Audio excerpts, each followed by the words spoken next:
When Anthony J. Lyon cashes in on somebody's trouble, it means money for him. For me, it means work. I'm Jeff Regan, the Lyon's private eye.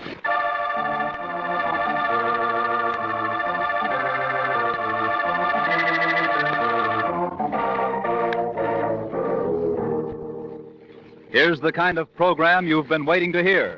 Hard-boiled action and mystery as told by Jeff Regan, Investigator. So stand by for trouble. Stand by for suspense. Stand by for adventure. In tonight's story, The Lady with the Golden Hair.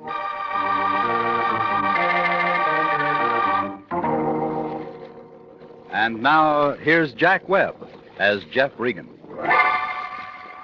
Well, this is the way it started. I was sitting in the Lion's den waiting for him to get off the phone so I could ask him about my expense sheet on that New Orleans thing. I don't care what kind He was of playing the stuff usual you games with his lawyer. And just about the time he hung up and turned his chair my way, the office door opened. All right, Regan, what do you want? Aha! A little curly-headed man, about 40, dressed in a black suit, was standing there. He was holding a stack of $50 bills, a gold-headed cane, and a red card in one hand. In his other, he had a black derby with a hole through the top of it, a pair of suede gloves, and a white carnation. He stood there, looked at both of us. The Lion looked at the $50 bills. I looked at the little man. Aha! You are Mr. Lyon, no? I, Max Vladney, have come to see you unappointed. Where you are? My name's Regan. This is Mr. Lyon. Aha! You will do it. Won't you sit down, Mr. Max Vladney, Max. 1642 Mulholland Drive, Hollywood 28, on Imperial Studio payroll. Time I do not have. I will not sit. Aha. I demonstrate. See you. That flower I do not need. This, a ticket because I too long park, I also do not need. Cane I place here. A gift from my grandfather. I keep that. Also gloves. Now, what have I left, gentlemen? Quite a bundle of cash, Mr. Vladimir. Yeah, from bank I just arrived. Also this I do not need. For you. All for you. Well, Mr. Vladimir. Aha. Now, what I have. You I answer myself. Bullet hole in heart. See you. Oh. Is not finished. 1, 2, 3. Those look like 38 slugs. Where'd you get them? Out of doorway, I dig them where I'm shot last night in my home. Who's shooting at you, Mr. Vladney? This, if I know, I shoot back. I have no enemies.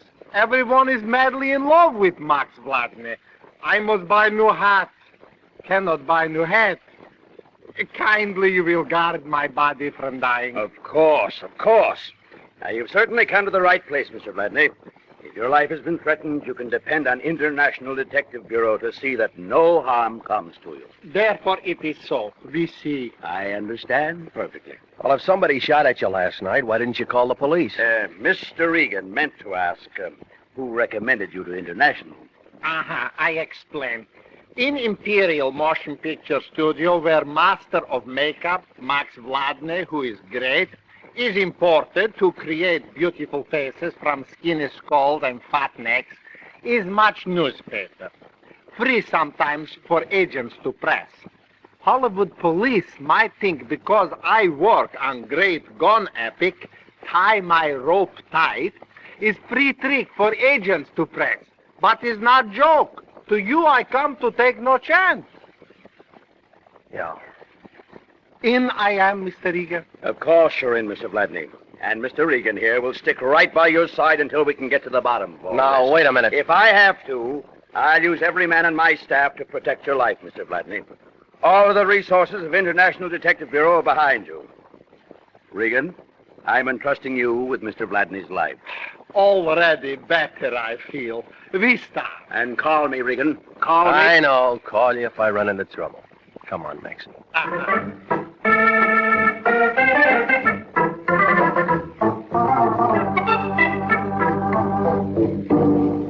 Well, you can see how it was. Max Vladney's car was parked in a red zone in front of the building, and there was another ticket on it. He tore that one up, too. On the way out to his house, I tried to get a little more information, but it didn't come to much. He couldn't figure out why somebody was shooting at him or who was doing it. was about 6 o'clock when we pulled up in front of his house on Mulholland Drive. One of those little places with a big sun porch in front of it and an egg-shaped swimming pool in front of that. He was pulling things out of his pockets looking for the keys to the front door when it happened. See what I tell you. All the time shooting at Maxie, someone. All right, get on. What I tell you, my heart is full again of hope. All right, shut up. You aren't hit. But he's frightening. Well, unless he's got a machine gun, he can't find anything more. Wait, where go you? You leave Max to be killed. I'm going after him. Stay right here. You'll be all right. I started for the heavy brush outside the clearing of the house where white gun smoke still hung around the trees. And then I saw him. He was a gray-haired man, stocky build, glasses, about 100 feet away, running down the hill waving the gun. I went after him, but I couldn't get a clear shot. Oh, he was quite an acrobat. He dived over a wooden road bracer and went skidding down the embankment. By the time I got there, he was climbing into an old Chevy convertible, and he took off in a cloud of dust. I couldn't see the license plate on the car.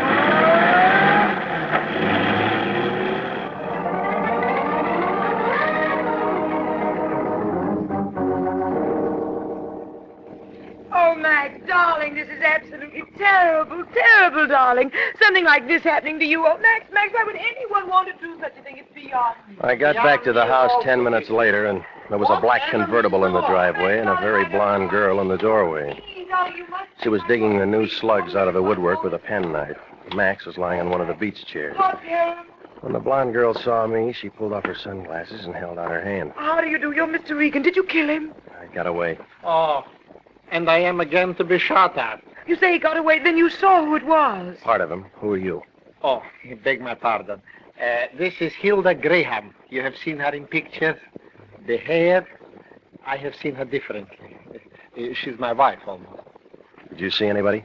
Well, I heard the shots as I drove up and found poor Max by the door. He's got to stop this business, Mr. Regan. He's got to stop. Next time, maybe... Well, it certainly does have to stop, Mr. Regan. Max, why, he's the finest makeup artist in the world. It'd be a great loss to everyone in Hollywood if anything ever happened to him. You see, am I valuable? Did I not tell you? Yeah.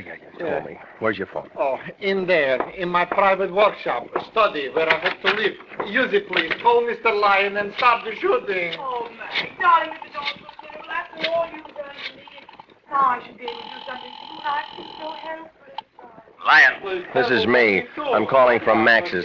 Somebody just threw 6 bullets all over the place. What? Is Max all right? Didn't even come close. Oh, good. Now, the Treasury Department tells me he paid $20,000 last year in income tax, and he can afford a little protection. Well, whoever it is got away.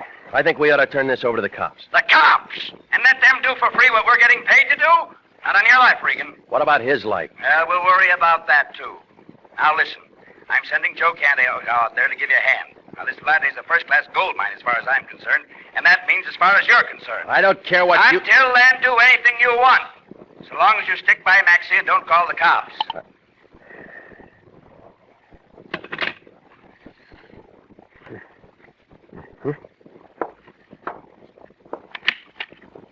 That figured. That's a fair label.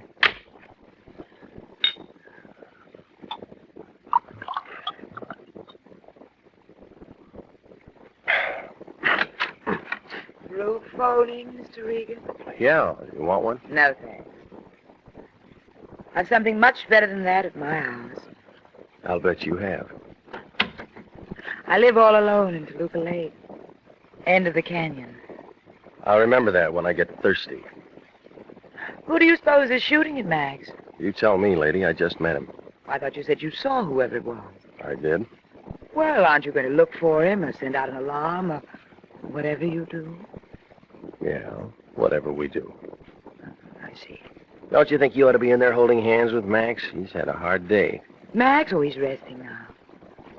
Do you think he's the kind I'd really have something in common with? I wouldn't know, lady. Well, as a matter of fact, I was just leaving. I have to be at the studio early tomorrow. If there's anything I can do at all, I'd be only too happy to cooperate.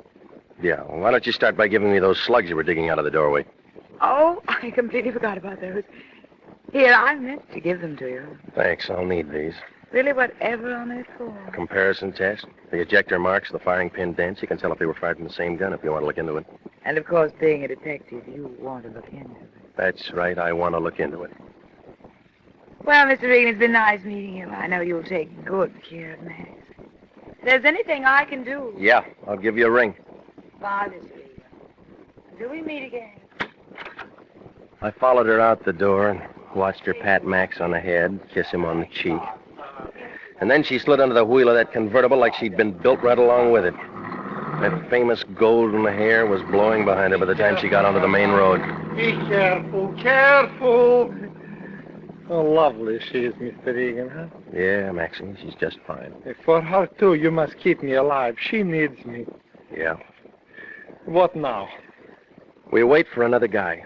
Aha, reinforcers. I like you, Mr. Regan. Already better, I feel.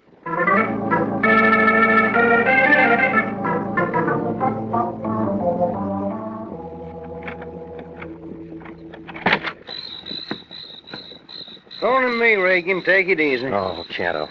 Come on in. What took you so long? I stopped by police ballistics on the way out. I had them 38 slugs that Max brought in checked. Well, I got some more for you. Well, I found a winner. Gun belongs to a feller named Pete Berger. Ain't no permit on it. He done 6 to 18 in San Quentin once for robbery. Sprung a couple of years ago. Mm-hmm. Address? Yeah, a place on Figueroa right off of Sunset. Here. Thanks. Well, he was around again this afternoon, shooting things all over the place. I wonder what the connection is. I'm going to find out before Maxie does. You take over, Joe. Okay, where's our clay pigeon there? Roosting in there. Keep your eyes open, Canto. I'll get back as soon as I can. Oh, take your time, son. Joey the Canto is on the job. Yeah, I feel better already. Hey,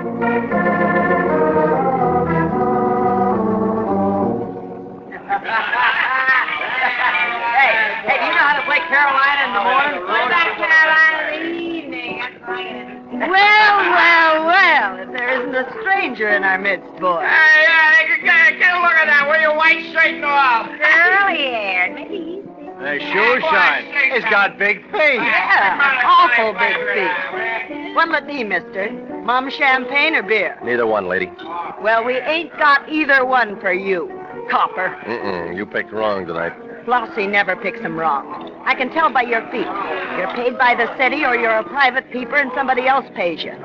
Makes no difference to me, all spell copper. What do you want? No fuss with you, Flossie. I'm looking for Pete Berger. Who? Pete Berger. This is his last address. Ain't never heard of no Pete Berger, and neither's anybody else. And he ain't never lived here, and you got a wrong steer.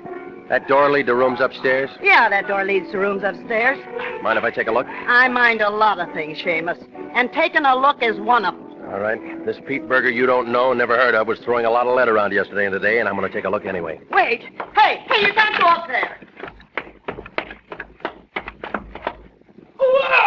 I was only halfway up when a man in a gray sweatshirt backed over to the top of the stairs. There were 3 red holes just above the center of the sweatshirt. He turned around and tried to say something. I saw what was going to happen, and I hugged the side of the banister. Oh, Pete! Pete! Oh, Pete, oh, Pete, honey. She ran over and was kneeling beside him, holding his head in her arms, rocking back and forth.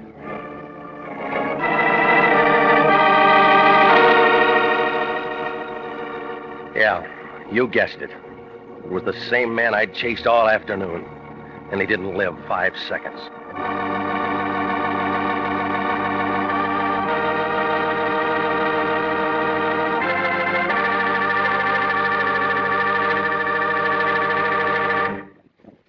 We'll return to Jeff Regan, Investigator, in just a moment.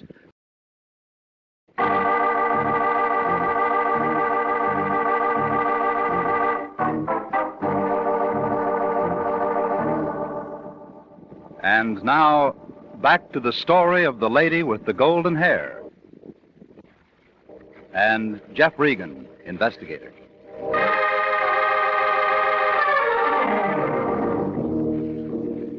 Well, after he came falling down the stairs at me and Flossie had a good cry over him, there wasn't anything to do but to call Central Homicide. They got there a few minutes later and went over the whole place, taking pictures and prints. Finally, a wagon pulled up, took what was left of Pete Berger down to the morgue. Detective Lieutenant Salvatore Vendetti, up to Homicide, asked everybody a lot of questions. and shipped a couple of people downtown for a couple of different things, and finally got around to me. Regan, I think you ought to get yourself a new job. Every time the lion growls, you wind up with a corpse someplace and somebody has to ask you a question. That wasn't my idea, Sally. I might have to book you on technical charge. Oh, stop it, will you? You know I didn't have anything to do with him getting When shot. the next car named Pete Berger gets topped off just before a private dick gets around to asking him a few questions, I got to ask the private dick some questions myself, or else the chief is going to ask me some questions. Make sense? All I know is that somebody's been shooting at a client of mine. Mm-hmm. And that somebody's Pete Berger. How do you know? The bullets came from a gun owned by Pete Berger, so I came down to see him. Only he walks out all loaded down with 45 slugs and dies before you can say hello. Isn't that the bump? Who's your client, Regan? Do I have to tell you? No, but you will. Company policy. Company policy. Confidence in a client, Regan. Can you arrest me for anything? Depends. Material witness, maybe. Okay. While it's depending, I'll get a hold of the lion, he'll get a hold of Harry Presidio, and then I'll bet you $10 there'll be a writ of habeas corpus at the station by the time you get me there. All right, you're clear. This is a murder case, Regan. That's a serious crime in anybody's town. I don't know any more than I just told you, Sal. You know the name of your client? Okay. Why was Pete shooting at him? That's what I was going to ask Pete. Oh, now just exactly where does that put us? My client's safe and sound in his home, and Joe Canto's keeping an eye on him. When Canto was pounding a beat for the department, some guys got away from him. A lot of guys get away from a lot of cops, but not when the cop's watching. Canto's good at that, you know him. Oh, sure. It's a thought. Well, it's no good. Before Pete Berger went to San Quentin, he was never very handy with a gun because his eyes were so bad he couldn't see his hand in front of his face. He didn't hit anything yesterday or today, but he was sure trying. Now, Flossie told me Pete's been playing stuntman in pictures, making a buck at it. It seems he learned all his tricks while he was in the clink. They have a nice gym up there. They never tell what they'll do next. Still, can't understand why he'd all of a sudden go around shooting at somebody. You figure it, Sally. Maybe there was something personal and that Pete had to do it. And whoever Pete was shooting, I got kind of sore. Turn around and plug Pete tonight, huh? My client's home, safe. Sure. Cato's good. Almost forgot.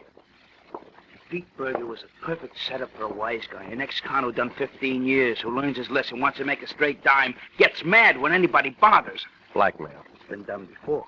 Pete had a good, healthy bank balance. I guess he was saving up for his old age. But some wise guy finds out Pete's a con and says, I'll tell your boss unless you kick in. Then maybe Pete starts shooting to scare him into shutting up. Make sense? Sounds like an old fairy tale, Sally. But screwy enough to be the answer. Only this wise guy Pete's shooting at thinks Pete might be meaning business. So he just comes over here tonight and plugs Pete. And who's the wise guy? Your client. You aren't going to tell me his name? I can't involve a client in a murder. Oh, yeah, company policy. I almost forgot. Regan will find out in the morning. We got some lawyers, too. I know. Couldn't tell me now? I'll phone you in an hour, Sally. Okay. Okay, Regan, you can talk to him first. But phone me. Good night. Night, Regan. See you around. My watch said 4 o'clock by the time I got to the hills back of Laurel Canyon and started up Mulholland Drive. The usual fog was in the usual places, doing the usual things to trees and houses. And when I pulled up in front of Max's house, one light was burning in the window. The rest of the house looked dark. Everything was quiet. The first thing I noticed was cordite. It smells black, and it means that guns have been fired. The whole room was full of it.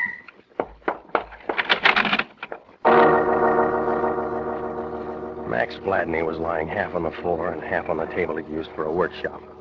A bottle of spirit gum was spilled on the floor along with some false blonde hair and a cracked wig block. He had one free arm around a white plaster cast of a head, just like it was a doll.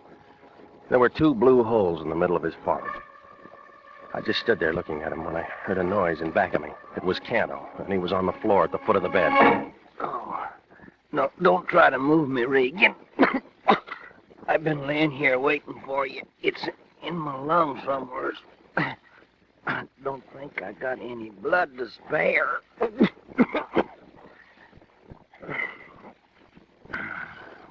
Joey boy let you down, huh? It happened an hour after you left. I don't know who done it. There was a lot of noise in Max's room, and I come in, the next thing I knowed, I'm taking a slug myself. Hey, call me a doc, will you, Regan? I got a date tomorrow night. She's been trying to get rid of me. Does it give her a good excuse? Guess Lionel'll be mad, huh? Call me a doc, Regan, right quick.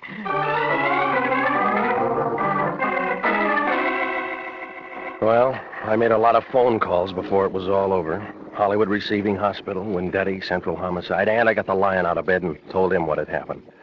He said he'd meet me at the hospital. I hung around a while and talked to Wendetti. He didn't have much to say. When he got through poking around, he gave me a lift as far as the hospital. The Lion was standing around the hall when I got there. It was the first time I'd ever seen him look tired. Hello, Regan. I just talked to the doctor. It's going to cost plenty. How bad is it? $25 a day for a room, plus surgery. No, I mean Canto. Oh. Well, bullet penetrated upper lobe of his right lung. Here, they pulled this out. 45 slug. Who shoots 45s that good? Lots of people. Same kind of people who go around killing Pete Berger and Max Vladney. Yeah. Canto getting himself shot's going to eat up every penny we might have made on this thing. Is money all you ever think of? What else is there to think about? If you got it, you're fine. If you haven't got it, you're nothing but a bum. One of your own men is lying in there wondering if he's ever going to live or die, and he took that slug because you sent him on the job. Everybody dies. I'll give him a citation. You big pile of blubber. I ought to push you out a window. Now, talk like that isn't going to help anything. No, but I know what now, is. Wait a minute, Regan. This is a police job. Oh, now it's a police job. Yeah, like I told you. And you can't go running around sticking your snoot into a couple of killings and giving International a lot of bad publicity. Now, get this, Fatso. I'm going out and find the guy who plugged Canto. Now, you listen to me. I want it down in the books and the papers and any place else that an international operator brought in the guy who killed one of their clients and shot one of their men. I won't be responsible for anything that happens. Okay, if you don't like the way I do things, you can pull my license right off the wall and get yourself another boy. Hey, where you going? Come back.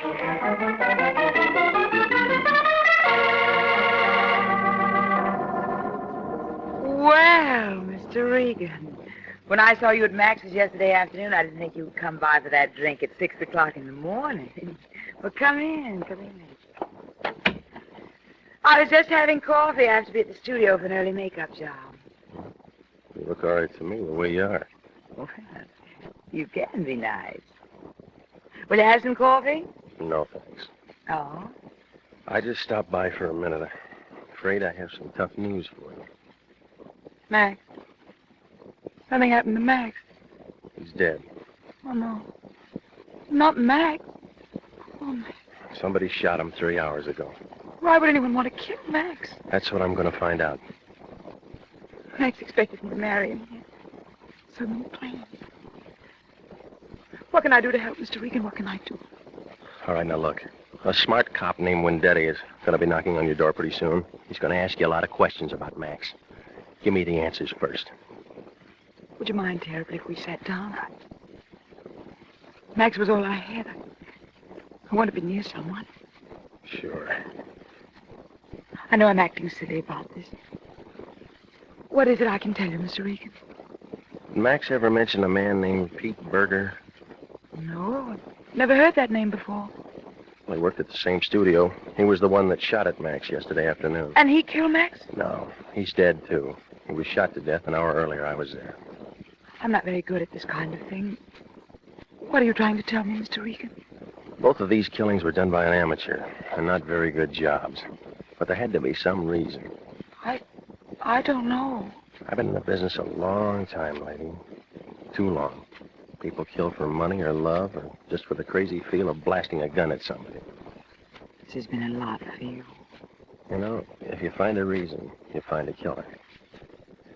What kind of work would a makeup man be doing at home? I don't know. Max always tried to improve his work. I suppose that's why he made the money he did. He might have made a plaster cast of a head so he could study a face. I suppose so. Yes. Your face? Yes, I suppose so. Why? Well, it's a nice face. I've seen it in pictures. Most press agents think my hair is nicer. Yeah, it is. Long, golden hair. Does it feel soft and warm? The way you hoped it would feel? It does. And my lips?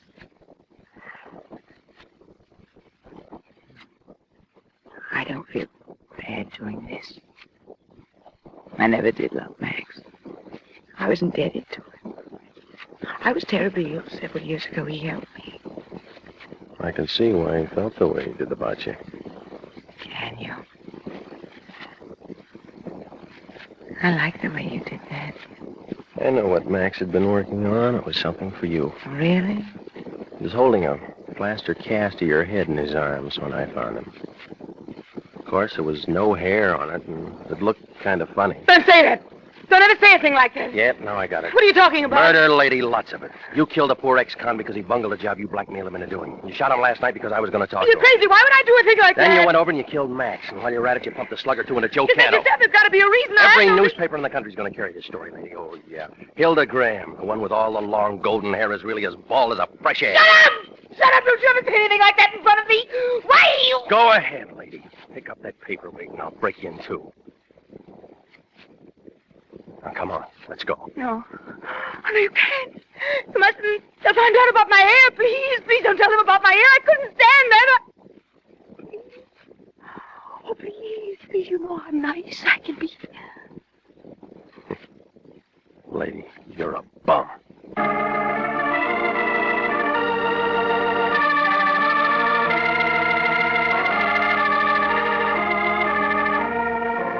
Well, Max had been trying to get her to marry him, and she didn't want to marry anybody, so she killed him.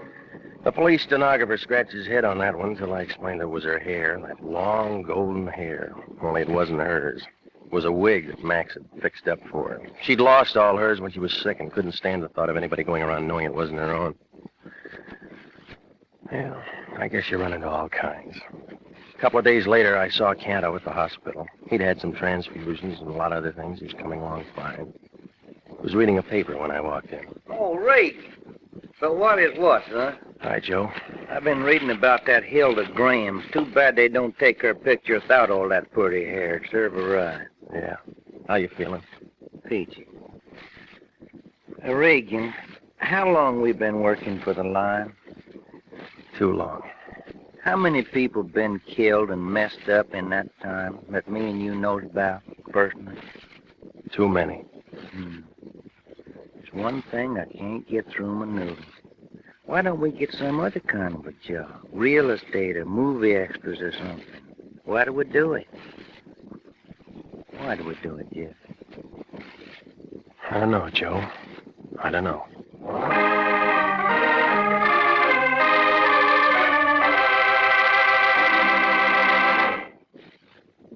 Jack Webb is featured as Jeff Regan, with Wilms Herbert as Anthony J. Lyon. It's CBS same time next week for trouble, suspense, and thrilling adventure with Jeff Regan, Investigator. The role of Max Vladney was played by Hans Conried, with Barton Yarborough as Joe Canto. Betty Lou Gerson was Hilda Graham. Jack Crucian was Wendetti. Marlo Dwyer was Flossie.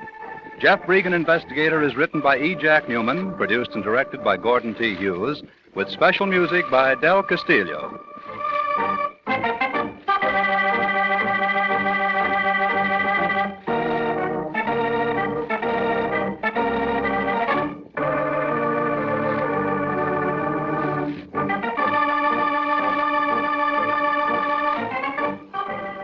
This program came to you from Hollywood. Bob Lamont speaking for CBS, the Columbia Broadcasting System.